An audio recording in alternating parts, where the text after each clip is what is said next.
Over the last week or so, there's been plenty of drama surrounding women's cricket in India. So much so that it's somewhat overshadowed all the good that's coming out of it. I'm talking about India's tour of England that's beginning on June 16th, the squad for which was announced recently, a 21 member contingent that will head off to England to play a test match, 3 ODIs, and 3 T20s. The series itself feels like it's going to be a story of comebacks. Test cricket, the non Ashes kind, returns after 7 years. India tour England for a bilateral series after 7 years. And there are also several players in the Indian contingent who are making comebacks of their own. And speaking of comebacks, today on Beyond the Boundary, we're going to talk about someone who knows a thing or two about making comebacks of her own.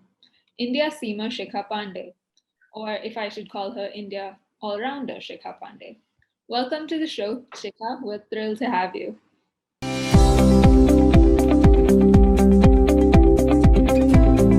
Thanks a lot. Thank you for having me. And you can call me bowling all round. I'll be happy with that.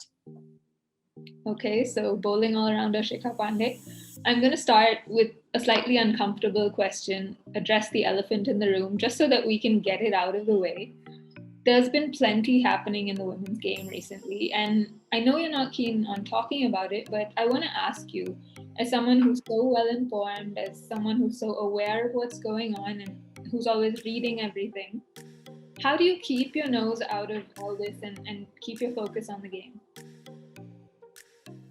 I don't know. I mean, I've had a 7-year long international career, and by now I know when I need to keep myself off social media and when I can log in again and, read about things. So, yes, whenever I think I shouldn't be on social media, I just take time off and put these virtual blinkers on because probably that has helped me focus better on my game.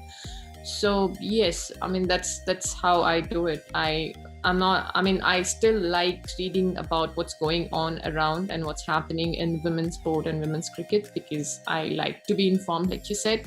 But then I know there's a when to kind of get off social media. Okay, so the past year or year and a half has been quite difficult for everyone battling the pandemic. I mean, there's been so much loss of life, there's so much panic, the stresses that come with lockdown, with caring for loved ones, but I mean, so much grief. Has all this given you, I suppose, a new perspective on life or how you see the game itself? Yes, firstly, I would like to, use your platform to say a big thank you to all the healthcare workers and essential service providers. I mean, we don't realize, but they have had really tough. They have had it really tough for the past 1.5 years, and I mean, huge respect and gratitude to them. It is because of them, like people like you and me can sit here and talk about cricket. So a lot of lives have been lost. So just that, I request everyone who's listening to this, please wear a mask, follow all the safety protocols, and do everything that you can. Get yourself vaccinated and do everything that you can to help these guys, help us stay safe. And please keep your loved ones near and safe, and keep in touch with all of them. The last year and a half has actually taught me to respect life more. I wouldn't say my perspective towards life has changed, but just that I am so thankful for the life that I have, and I consider myself to be really privileged because there are so many out there who are finding it difficult even to find one day's meal. So really privileged, but then I mean, I really understand how privileged I am and how thankful I am for the life that I have. And the very fact that I'm able to do something that I love is a huge plus for me. So let's get down now to the cricket itself. And this is going to be your third trip to England, the second in which you're going to play a test match. How excited are you, one, to be returning to international cricket, I suppose, and two, to actually don the whites again? I'm really excited. I mean, I'll be playing again in an international series representing India after about 18 months or so 15 months or so. So always take huge pride in the fact that I am representing India. So really excited, firstly, to be playing any format, but then again, I'm very blessed that we're starting off with a test match, and as a kid growing up, it has been my favorite format, and consider it to be the purest form of the game. So very excited to be donning the whites again, and getting down to playing 4 days of test match cricket. Awesome. So I'm not sure, whether this has crossed your mind, but in 2014, when you got called up to the squad, you went in as a last-minute replacement. So, that was a comeback of sorts. And this time again, it is somewhat of a comeback. So, does it feel to you like the stars are aligning in terms of making a big impact in the test match? I mean, if the stars are aligning, it's for the good, and probably we are going to win the test match, is what I would want to think. Yes, not many people realize the last time I played a test match in 2014, I actually went in as a replacement, and to be able to start in the playing 11 and contribute a little in the win was amazing. To be out there on the fourth day, to be batting alongside Mithali Dee was an opportunity that I got, and I think I was very fortunate. So yes, really excited, and would do everything I can to contribute to the team's win in the test match and the series that follows.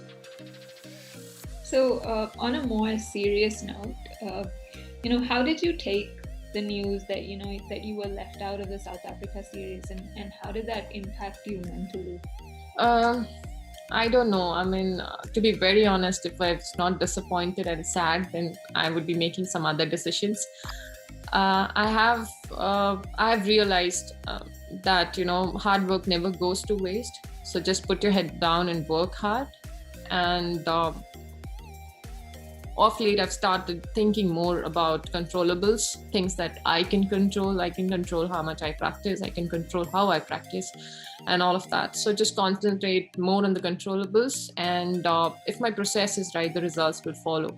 So just not think too much about what's not in my hands, and just go out there and play cricket, irrespective of whether I'm playing domestic cricket or international cricket.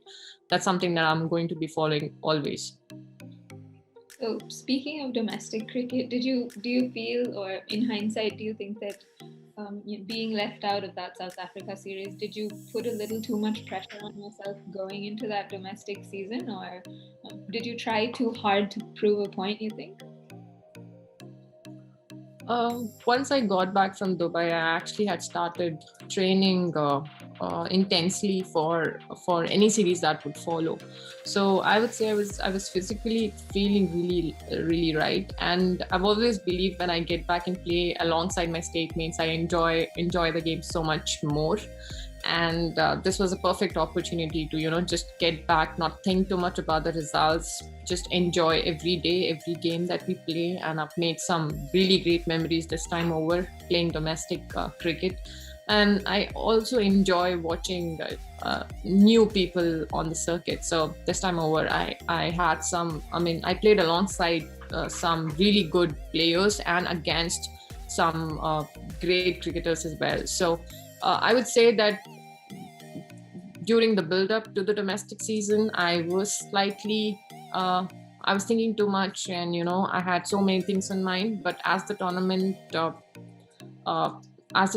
progressed, I kind of got back and started thinking on day-to-day basis. And so we know a lot about, or players talk a lot about how the effort that goes into improving physically, whether that's their fitness or their skill. But, how much mental effort does it take to pick yourself up after you've gotten dropped or after you've gotten left out? And I'm not just talking about this time, but through your career, I'm sure you've faced it, whether it's playing in 11 or getting dropped from the squad itself. Where do you find that energy to pick yourself up consistently and come back into the side?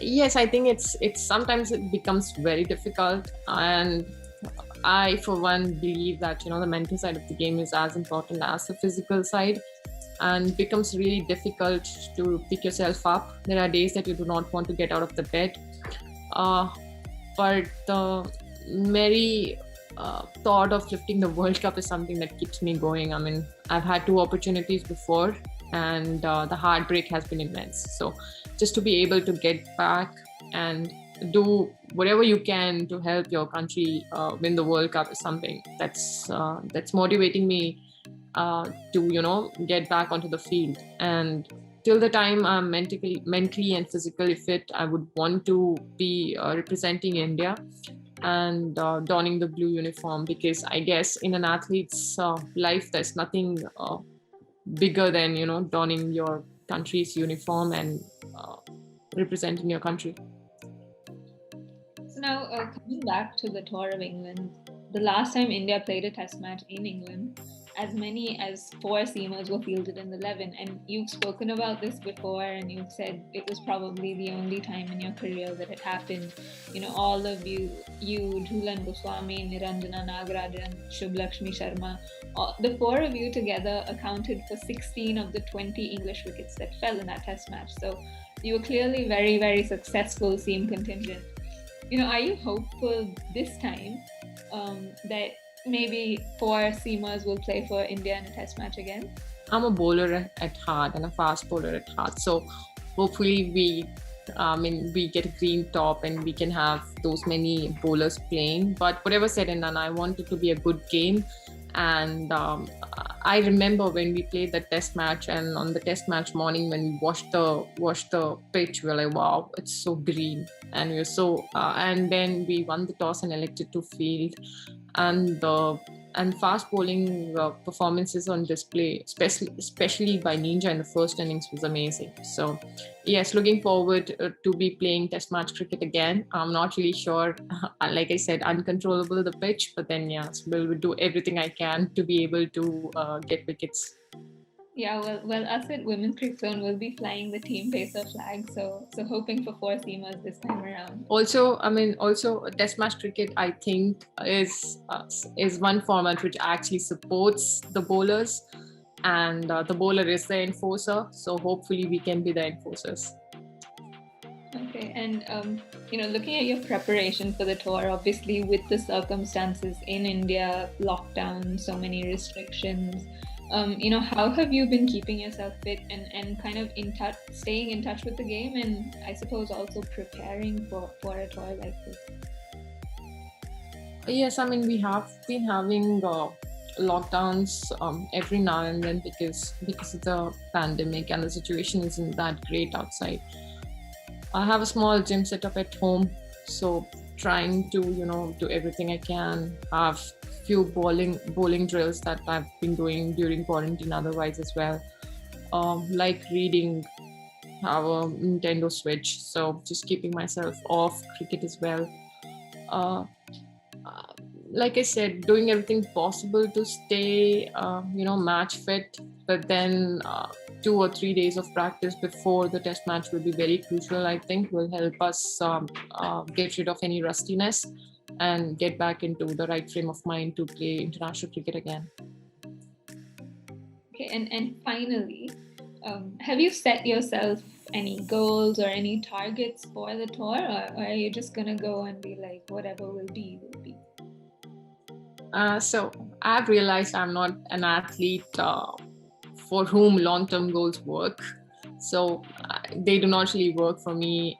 They haven't worked for me ever. So I'm someone who looks at short-term goals, probably spell-to-spell goals, and aims day-to-day basis. So just going to continue with that and not think far too ahead of anything. So just concentrate on one format, one match, and one session and one spell at a time. Awesome. Well, all the very best to you and the Indian team for the tour of England, and it was lovely chatting with you as always, Team Pacer. Thanks a lot. Thank you. A lot of LBWs.